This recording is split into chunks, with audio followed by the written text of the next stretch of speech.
అండి, నాకెంతగానో కాదు కాదు కాదు మనకెంతగానో ఇష్టమైన గుత్తి వంకాయ కర్రీ అయితే ఈ ప్రాసెస్ లో ఒక్కసారి ట్రై చేయండి, మీకు కూడా చాలా చాలా నచ్చుతుంది. కూరలో కింగ్ అంటే మన గుత్తి వంకాయనే. పెళ్లిళ్లకు పేరంటాలకు ఇలా ఒక్కదానికి రెండు దానికి ఏమి ప్రతి ఫంక్షన్ లోనూ గుత్తి వంకాయ లేనిది అసలు ఫంక్షనే జరగదు. అలాంటి గుత్తి వంకాయ ఎలా చేసుకోవాలో చూద్దామా. చాలా చోట్ల చూస్తాను గుత్తి వంకాయని ఈ ప్రాసెస్ లో అయితే అస్సలు చేయరు. ఈ ప్రాసెస్ లో ట్రై చేయండి, నిజంగా నిజంగా చాలా చాలా టేస్టీగా ఉంటది. వంకాయ అంటే ఇష్టం ఉంటుందా, మీకు ఇష్టం ఉండదా? ఇష్టం లేని వాళ్ళు తప్పకుండా కామెంట్ చేయండి, చూసి నేను కూడా తరిస్తా.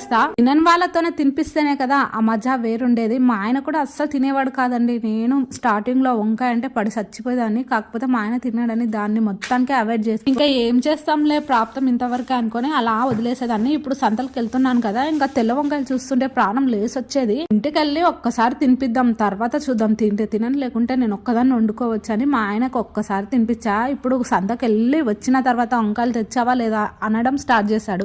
తలుచుకోవాలా గానీ సాధించలేని